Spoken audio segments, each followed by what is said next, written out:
여러분, 거지랑 성자, 이 두 단어가 한 사람한테 같이 쓰일 수 있다고 생각하세요? 좀 이상하죠? 오늘 바로 그 독일의 거지 성자라고 불리는 남자, 페터 노이아르의 진짜 놀라운 삶 속으로 한번 들어가 볼까 합니다. 도대체 이 역설이 뭘 의미하는지 말이죠. 진리만이 이 세상의 아픔을 치유할 수 있다. 와, 이 말이 바로 페터 노이아르의 삶을 한 문장으로 보여주는 신념 같은 거예요. 그는 생각했죠. 아, 이 세상의 모든 고통은 결국 소유랑 욕망 때문에 생기는구나. 그럼 해결책은? 바로 진리를 찾는 것. 그러니까 모든 걸 버리는 삶에서 그 답을 찾으려고 했던 겁니다. 아니, 근데 도대체 거지 성자가 누구냐고요?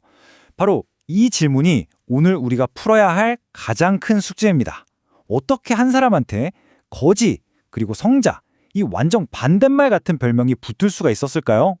자, 그럼 먼저 이 사람이 어떤 사람인지 기본 정보부터 한번 살펴볼게요.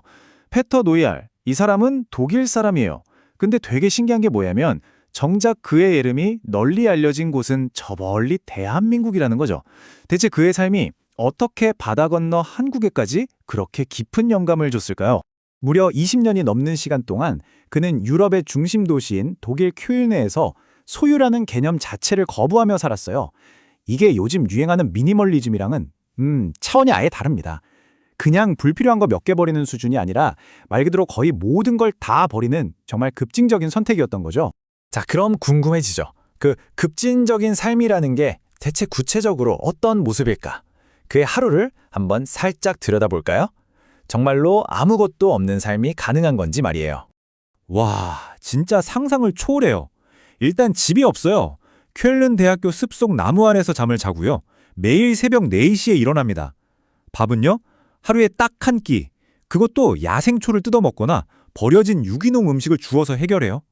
그렇게 먹고 자는 시간을 빼면 하루 12시간을 꼬박 대학 도서관에서 공부만 합니다. 여벌옷 당연히 없고요. 심지어 15년 넘게 신발도 신지 않았대요. 이건 그냥 아껴 쓰는 수준이 아니죠. 자기 철학을 온몸으로 증명해내는 정말 철저한 실천인 겁니다. 이 생활을 하루 이틀 체험한 게 아니에요. 무려 23년입니다. 23년. 강산이 2번도 더 바뀔 시간이죠. 그 긴 시간 동안 그는 단 한 번도 흔들리지 않고 이 무소유의 길을 걸어온 거예요. 이 숫자 하나만 봐도 그의 신념이 얼마나 정말 돌덩이처럼 단단한지 느껴지지 않으세요? 아니, 대체 왜 이런 길을 선택했을까요? 도대체 무슨 일이 있었길래? 자, 이제 시간을 좀 거슬러 올라가서요. 평범했던 한 독일 청년이 어떻게 이렇게 특별한 구도자의 길을 걷게 됐는지 그 이야기를 한번 따라가 보죠. 그의 인생이 바뀌기 시작한 건 바로 그 격동의 시대, 1968년이었어요.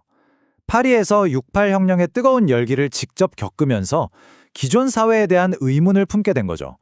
그러다 개인적으로 아주 힘든 일까지 겪으면서 서구 사회에 완전히 환멸을 느끼게 됩니다. 그렇게 방황하던 그에게 한 줄기 빛이 되어준 게 있었으니 바로 소설 킴에 나오는 동양사상, 불교였습니다. 아, 이거다 싶었던 거죠. 결국 그는 모든 걸 정리하고 아나가리카가 되기 위해 고향인 독일로 돌아오게 됩니다. 자, 이렇게 그의 과거를 알고 나니까 그의 행동들이 조금은 이해가 가기 시작하죠.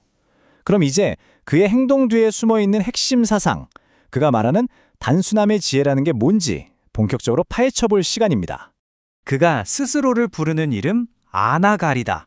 이게 팔리어로 집 없는 자라는 뜻이래요. 근데 이게 우리가 흔히 생각하는 노숙자랑은 개념이 완전히 달라요.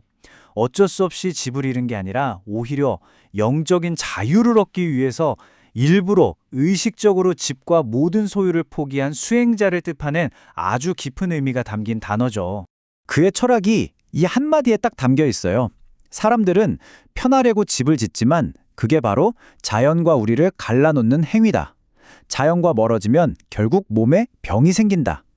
무슨 말이냐면요.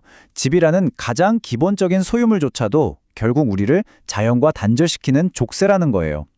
편안함이 오히려 우리를 병들게 한다는 거죠. 정말 역설적이죠? 바로 이 생각이 그의 모든 행동의 뿌리인 겁니다. 근데 여기서 진짜 흥미로운 게 있어요. 이 페터 노야르라는 사람이 세상에 알려지게 된 계기가 좀 특별해요. 바로 그의 삶이 어떤 한 사람의 인생을 통째로 바꿔버렸기 때문이거든요.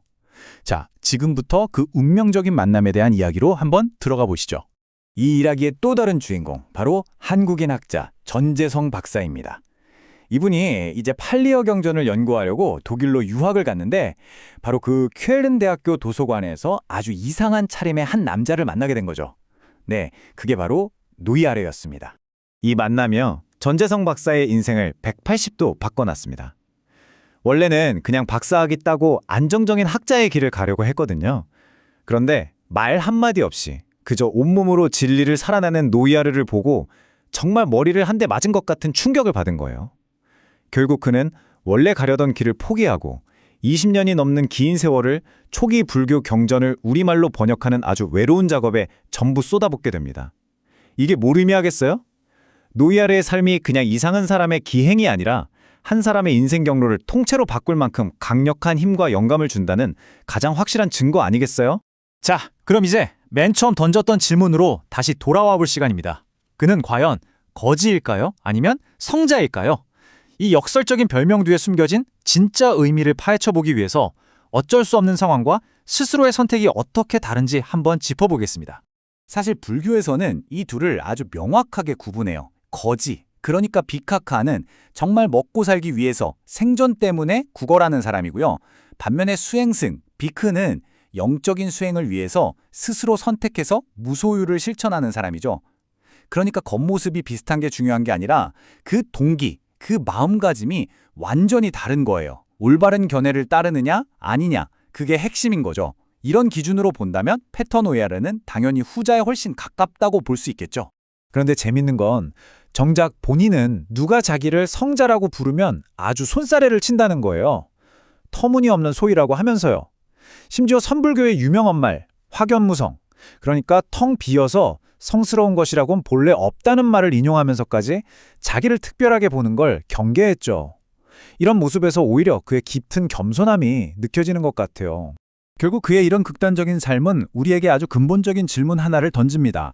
끊임없이 더 많이를 외치면서 달려가는 이 세상에서 모든 걸 버린 그의 삶이 보여주는 더 적은 것의 가치는 과연 뭘까요? 이 질문에 대한 정답은 아마 없을 겁니다. 답은 우리 각자의 마음속에서 스스로 찾아야 하는 거겠죠?